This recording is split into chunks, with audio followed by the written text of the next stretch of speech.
They're the guides to your sports viewing. They know the stats, the players, and the game you're watching. They aren't visible to the naked eye. You can hear them. Their calls are sometimes etched into your memories, becoming the voice you hear for years down the road. They are sports broadcasters. And this is the story of two young broadcasters, just looking to create their own memories.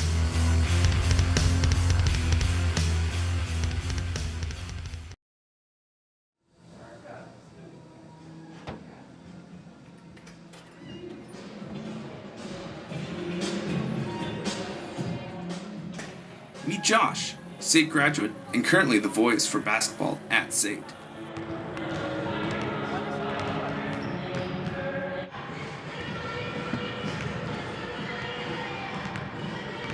Why am I doing this? Well, I played basketball for 20 years, and when I got into SAIT, the number one goal I wanted to have was to call basketball, and this is really the ground floor for it.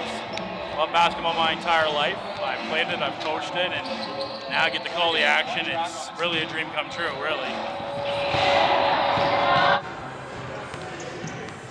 Josh isn't alone. Current SAIT student Jared Hammer works alongside him. I love sports, obviously, and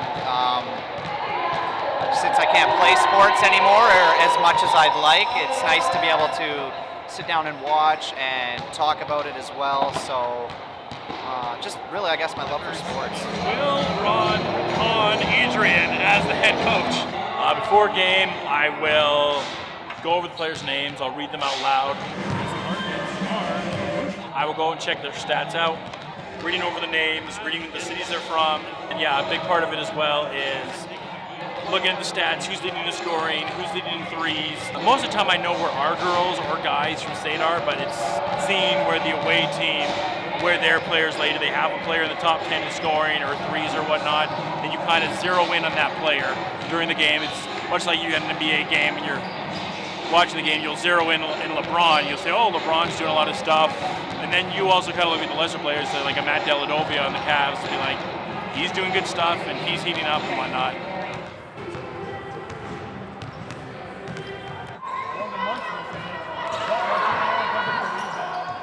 It's nice because you're not 100% sure who you're going to be working with, and every person's broadcasting is a little different, so you get to work with the different styles. I've had the pleasure of working with 3 or 4 different guys. Tonight I'll be working the game with Jared Hammer. I've worked with Jason Langley before. I worked with Kyle Bukowskis, my first game. He now works for Sportsnet. And then my main partner was Matt Nemeth, and we had such a great dynamic and such a great back and forth. He's now got a job in the broadcasting industry away from here.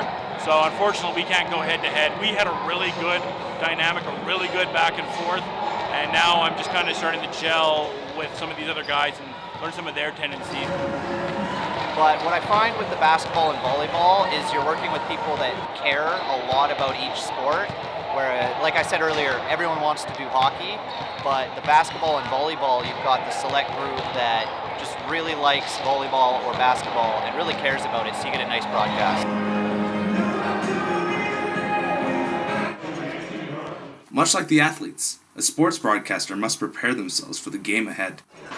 I think definitely prep is such a huge thing, and then try to get a dynamic with the coaches and the players as well, because then it's always great stuff to have for in the game too. You can't just go into a game and just call the game. You have to have a kind of good vibe and get a feeling for what the players have. When we had our first game in here, it was like an empty canvas, and you're just trying to paint and find the right colors to go along with it. Broadcast begins. Josh and Jared let the preparation shine through. What it is, what it do, welcome to the AC Network and games broadcast on Shaw TV. But, I mean, each one we've seen it just rattle around and barely miss. Seen that, Jared, because a lot of times you're not down the 3, you got the goggles going like Swaggy P or... But, unfortunate that time, a bad turnover. Katie Waring has the ball at the top of the key, 15 seconds left on the shot clock. We had tight defense there on Kuntz, and it leads to a turnover. It went good, not for Briarcrest. Me and Jared started to have a lot more chemistry this game, I found. Started really playing off each other a lot. when you first do these set of games, first it's very tentative. You're just kind of trying to figure each other out, and I feel that there's a lot more of a looseness this game. We were able to play off each other, joke around a lot more, and when it came down to knocking down major statistical things or pointing out certain plays, both of us really vibed off each other really well. So very happy about the way that we vibed this game. But I'll trust his judgment. As for Josh, it's great because he loves basketball as much as I do, and it's just great working along with someone else that loves the sport as much as you do and has some knowledge about it. And I mean, growing up in Canada, Alberta specifically, everyone loves to talk about hockey. There's not a lot of people that love to talk about basketball. So nice working with someone else that kind of gets me when it comes to sports. During the break between first quarter and second quarter, fire was lit, and we saw the Seahawks-Raiders game. He's like, oh, the Raiders have sucked. I'm like, we used to be good. He's like, who was that? I'm like, well, you would know how the team is good and bad if we're actually. There is one call that has become synonymous with basketball at SAIT. And you can put on the board. Downtown. The guy on the White Sox, whenever they hit a home run, he says you can put it on the board. And when guys are knocking down threes, I was trying to come up with something. When I was a player, we always used to go splash. And I kind of used that at first, and it wasn't really trending as well. And then I just started I kindly, gently said, oh, you can put it on the board. And then it started getting more ferocious, like a little bit louder, like, oh, you can put it on the board.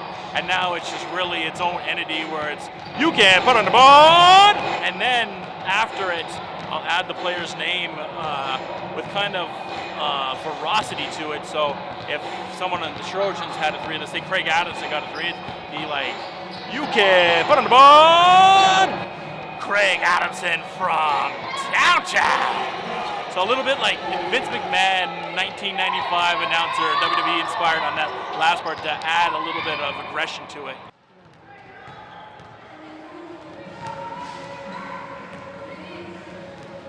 This has been a journey for both men, and they share some of the lessons they've learned over the years.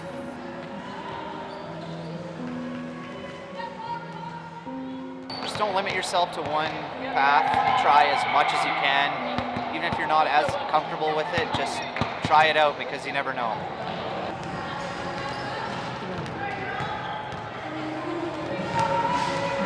This is what it is. 100% is living out my dream. Like I said, I came into the program here at SAIT, and I never intended to really ever be the guy on the desk or Josh Arbuthon here with a live report. I never really wanted to be that guy. I always wanted to do the play-by-play. That's the one thing I always wanted to do, and so getting to do this is really what I always wanted to do. And fortunately in Canada, broadcasters in the basketball side of things are really limited. You really have Matt Devlin, Jack Armstrong, and Leo Routins.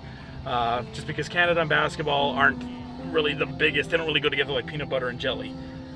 So definitely working my way to maybe one day be in that position. Yeah, we'll win their 9th game of the season. The women win as well. Thanks everyone for watching on the ACC Network and on Shaw TV. Until next time, cheers and enjoy the games, people.